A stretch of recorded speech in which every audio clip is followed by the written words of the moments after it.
Balance sheet, profit and loss account, and cash flow statement together are known as financial statements of the company. Let us understand what is balance sheet.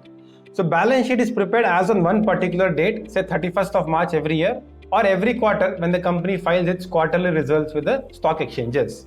So balance sheet tells you the financial position of the company as on one particular date, and not like profit and loss account, which tells the financial performance of the company for 1 year. So in balance sheet, you can come to know what are the assets of the companies, what are the liabilities of the company, okay, as on one particular date.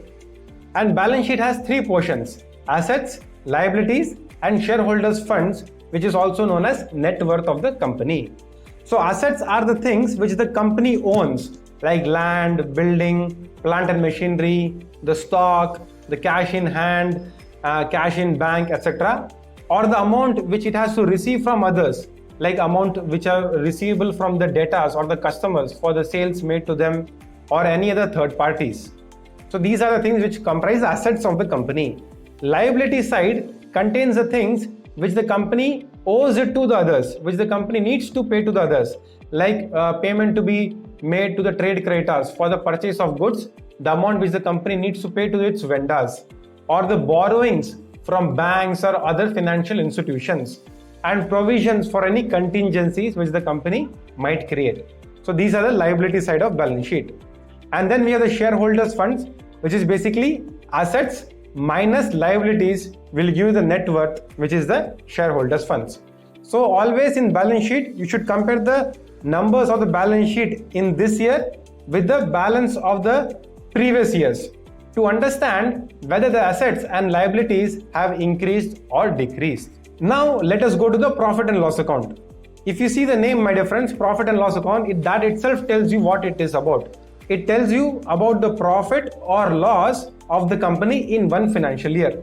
And profit and loss account is also prepared for every financial year and every quarter when the company presents its results to the stock exchanges.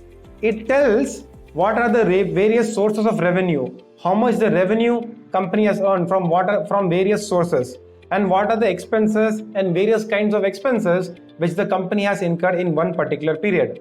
So revenue minus expenses, you will get the net profit of the year.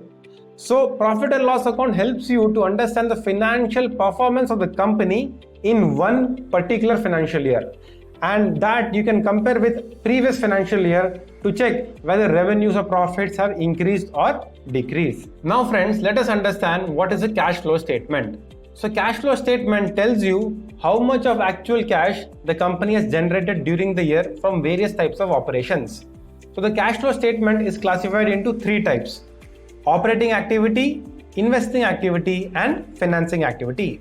For every activity, you should see the net position. If the net position is negative, which means the cash has gone out of the company. If the net position of one activity is positive, which means the cash has come into the company. Now let us understand operating activity. Operating activity means the cash generated by the company from its day-to-day regular business operations, like purchase and sale of goods, electricity, rent, and all those things. From the regular operations of the business, how much the cash company has generated. If the net position is of the operating activity is positive, the company has generated cash, the cash has come into the company. If the net position of the operating activity is negative, which means cash has gone out from the company. Let us understand what is known as investing activity. So investing activity consists of purchase of fixed assets like land, building, plant and machinery, or investment in fixed deposits, mutual funds. These things will have an outflow. Similarly, if the company redeems the fixed deposits or sells the mutual funds, then the cash will come into the company. Again, see the net position of the investing activity. If it is positive, cash has come into the company. If it is negative, cash has gone out of the company. Then now let us understand the financing activity. Financing activity tells from where the company has got the finance and where it has repaid the finance. For example, if the company has got a loan from a bank, then it will be an inflow to the financing activity. It will be a positive. If the company has repaid loans to the bank, then it will be negative. And again, see the net position of the financing activity. If it is net positive, the company has got money for finances. And if the net position is negative, the company has repaid the money for the finances which it has got. So I hope now you understand what is a cash flow statement and how to interpret operating activity, investing activity and financing activity. Thank you.